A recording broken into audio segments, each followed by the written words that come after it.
So the question is, why are you doing this business? Today, I want to talk about what your motivation ought to be in doing your business, in running a business. So, as I said today, I want to talk about why are you in business? Why are you seeking to start a business? What do you seek to achieve? And I want to share 3 things that I believe will make the difference for you in your business as far as making business growth, as far as experiencing growth, as far as growing. One of the first keys that you need in business is you really have to love what you do. You not only have to love what you do, you have to believe in what you do. Meaning, if you can't sell yourself on what you do, how would other people buy into it?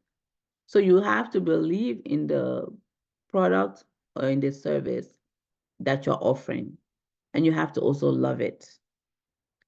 When you love it, it becomes something that is not necessarily done out of obligation. It's done because you genuinely just enjoy providing that service. You enjoy, providing that product. Like it brings you joy.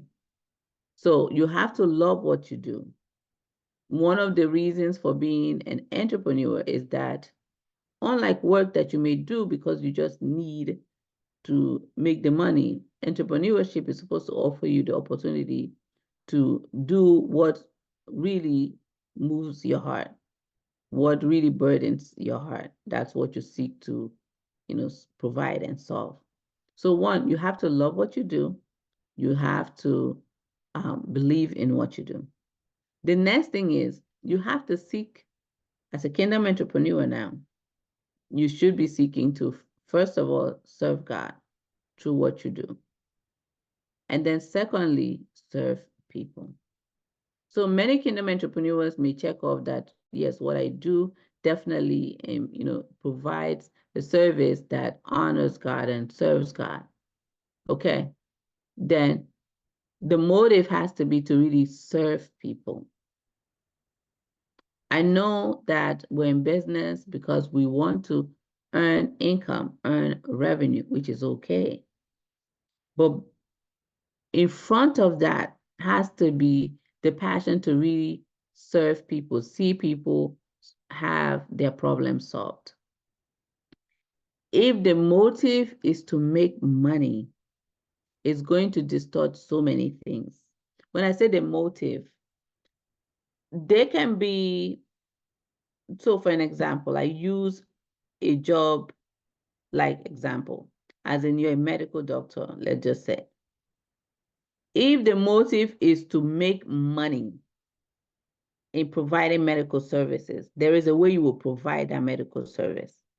And I'm not a doctor, so any doctor that is listening, please don't be offended if I say anything that may not be, because I'm not a doctor. But I'm just from my perspective and my experience.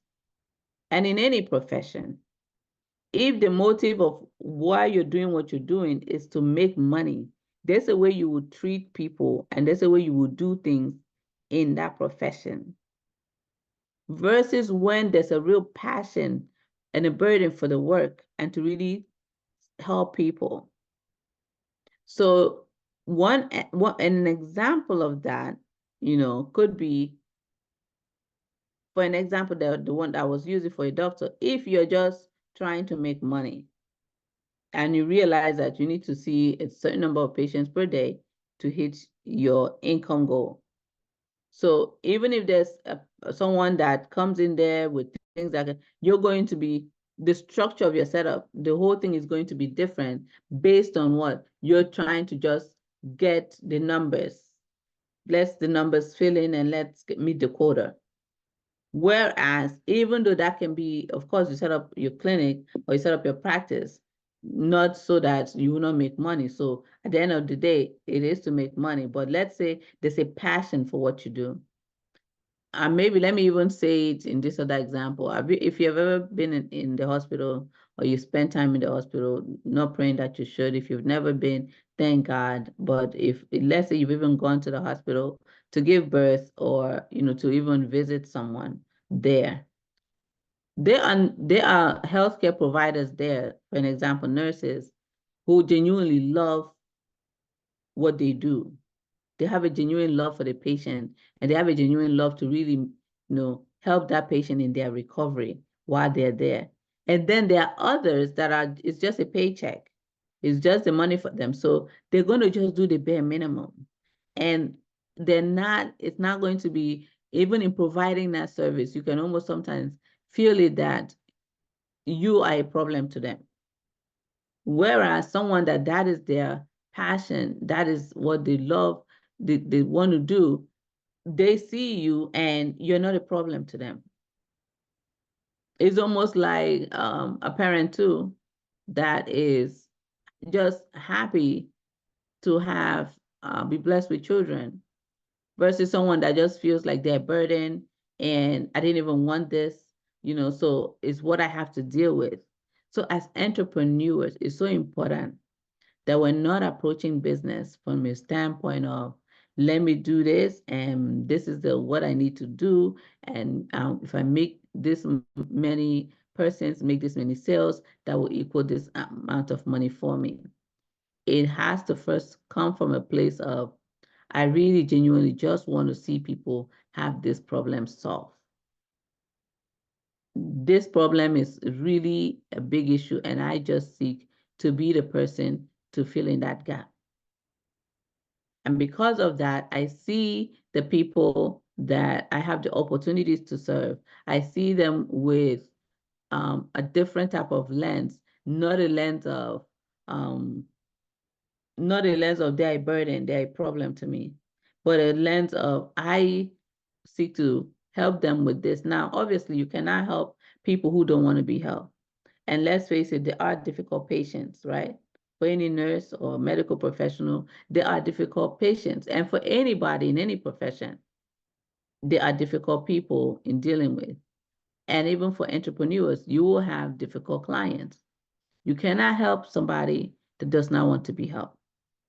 But for the people that want to be helped, the heart in which we serve them has to come from a place of just genuinely wanting their life to be changed as per the solution we offer, as per the problem we solve, as a service provider or as a coach. That has to be the motivation, not the money, because it shows right through. People don't know how they know, but they know. It's just like I always say that kids know an adult that doesn't like kids. They just know, they know, and they know adults that genuinely like love kids. What I mean by that is somehow kids have a way of knowing, oh no, this adult is like, so people know. People are able to somehow, know that what you're doing it for the sake of, so many things. It's not really at the heart of the burden of the people that you are wanting to serve and you're wanting to help.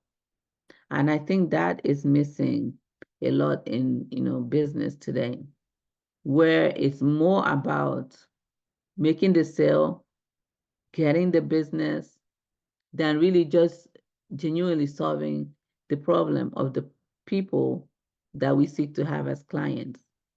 We want them to come in and, run through and then next. And yes, we should be proficient and efficient enough that we have systems and processes that make that to be effortless, but it does not, when we find a case that may be slightly different, it's not going to, make us to, have all type of, out of body experience, because no, it's going to even move us with a compassion. There are employees that work because they just got to get a paycheck. Then there are employees that really love what they do, and the difference is shown, right? So in business, I believe that one of the keys to success is really doing what you're doing out of a motivation to really see people get the problem they have solved that you provide. The problem they have solved through the product or service that you offer. That motivation, I believe, is so essential to success. So that's all I have for today. Thank you for joining me. If you're looking to work with someone and you're a service provider or consultant, and you're looking to have more clients and to grow your business, there will be a description below this video. You can book a call and we can get together and talk and find out what your needs are. All right. God bless you.